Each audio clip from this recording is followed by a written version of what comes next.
ہم کریں گے ہر مظلوم کی حمایت۔ السلام علیکم، میں ہوں حرین فاطمہ اور آپ دیکھ رہے ہیں حمایتی نیوز HD چینل۔ نظر ڈالتے ہیں آج کی اہم خبروں پر۔ ڈیزل اور پیٹرول مافیا کے خلاف سچ لکھنا مہنگا پڑ گیا، صحافی کو جان لیوا دھمکیاں، رپورٹ فہیم احمد رائیں، روزنامہ حمایتی نیوز۔ صحافی حاجی جان اکبر نے روزنامہ حمایتی نیوز کو ویڈیو بیان میں کہا کہ مجھے اور میری فیملی کو خطرہ ہے، پولیس کا موش تماشائی بن کے بیٹھی ہے۔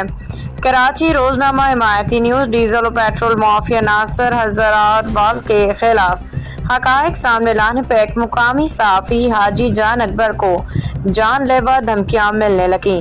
دھمکی آمیز فون کالز کے باعث صحافی حاجی جان اکبر اور ان کے اہل خانہ شدید خوف و ہراس کا شکار ہیں۔ صحافی حاجی جان اکبر نے SSP Malir doctor Abdulkhaliq Pirzada, IG Sindh Ghulam Nabi Memon صاحب، ایڈیشنل IG سے اپیل کی ہے کہ ان مافیا عناصر کے خلاف فوری مقدمہ درج کیا جائے اور اس کے خاندان کو فوری سیکیورٹی فراہم کی جائے تاکہ آزادی صحافت اور عوام کے جاننے کے حق کو محفوظ بنایا جا سکے۔ صحافی کے مطابق میں نے صرف عوام کے مسائل اور مافیا کے غیر قانونی سرگرمیوں کو اجاگر کیا ہے۔ میری اور میرے اہل خانہ کی جان کو شدید خطرہ ہے۔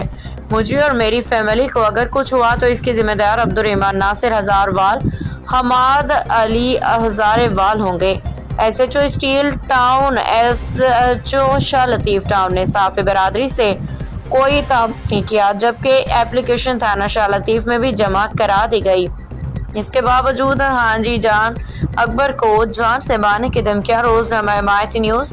پوری صحافی برادری اس واقعے کی پرزور مذمت کرتا ہے اور مقامی صحافتی تنظیموں اور سول سوسائٹی نے بھی اس واقعے پر تشویش کا اظہار کرتے ہوئے مطالبہ کیا ہے کہ انتظامیہ صحافیوں کے تحفظ کے لیے فوری اقدامات کرے، دھمکی دینے والوں کے خلاف سخت کارروائی کرے۔ بسم اللہ الرحمن الرحیم۔ ناظرین، میں نے 2-3 روز قبل ایک خبر چلائی تھی، ایک مافیا کے خلاف، ڈیزل پیٹرول چور مافیا کے خلاف ایک خبر چلائی تھی، جس پر وہ لوگ آگ بگولا ہو گئے اور مجھے جان سے مارنے، مجھے اور میری فیملی کو جان سے مارنے کی دھمکیاں انہوں نے دی، جس کی میں نے درخواست تھانہ شاہ لطیف ٹاؤن میں ریسیو بھی کروائی، لیکن اس پہ ابھی تک کوئی عمل درآمد نہیں ہوا اور مزید ان کی طرف سے ہمیں ٹارچر کیا جا رہا ہے، مجھے اور میری فیملی کو۔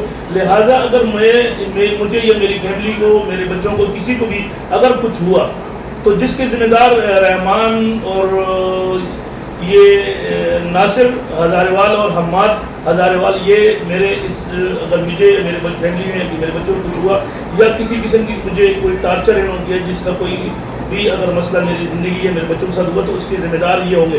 اور دوسرا، میں نے اپلیکیشن دی ہے اور میں SSP ملیر سے، ڈاکٹر صاحب سے، ڈاکٹر عبدالخالق صاحب سے اور ایڈیشنل IG جاوید عالم موٹو صاحب سے اور IG سندھ سے اپیل کرتا ہوں کہ یہ لوگ مجھے دھمکی دی اور جس پہ SHO شاہ لطیف ٹاؤن نے ابھی تک کوئی عمل درآمد نہیں کیا اور نہ ہی SHO اسٹیل ٹاؤن نے اس کام کو روکنے کی کوشش کی۔ مزید انہوں نے اسے کہا کہ آپ انہیں بھلے دھمکاؤ، ڈراؤ، جو مرضی کرو اور ہمیں پیسے دو خالی، یعنی کام بھی اسے اپنی جگہ پر ویسے کے ویسے برقرار ہے اور مجھے مزید جان سے مارنے کی دھمکیاں دی۔ اور میں لہٰذا IG سندھ سے، ایڈیشنل IG سے اور SSP ملیر سے گزارش کرتا ہوں کہ ایسے لوگوں کا کو روک تھام ہونی چاہیے اور صحافی حضرات کو دھمکیاں دینا یہ ایک بہت ہی غلط اقدام انہوں نے اٹھا لیا کہ کسی کو پریشرائز کر کے، کسی کو دھمکا ڈرا کے اس کو اپنے راستے سے ہٹانا، تو اس کے لحاظ ان کے خلاف مقدمہ بنایا جائے اور تاکہ آئندہ کسی صحافی کو یہ دھمکی ہمیں کالز یا باتیں نہ کریں، تاکہ ہم اپنے کام میں یا ہمارے کام میں رکاوٹ نہ ڈالیں، کیونکہ ہم حق اور سچ کا لکھتے ہیں۔ اگر ہمیں جھوٹ لگے تو بھلے پھر یہ جائے، پھر یہ عدالت کے پاس بھی رستے ہیں قانون کے، ہمارے پاس بھی ہیں۔ اگر ہم نے جھوٹ لکھا تو یہ ثابت کریں۔ ہم نے تو ثابت کر دیا کہ تصویروں کے ساتھ اور ان کے ناموں کے ساتھ لکھی ہے اور جگہ بھی مقرر ہمیں SHO کو نشاندہی ویڈیوز ہم نے SHO کو ہی دیکھی ہم نے، لیکن اس نے اس کے کان پر جو نہیں رنگتی، یہ بات ہی میں نے خبر کے اندر میں نے لکھی ہے۔ جی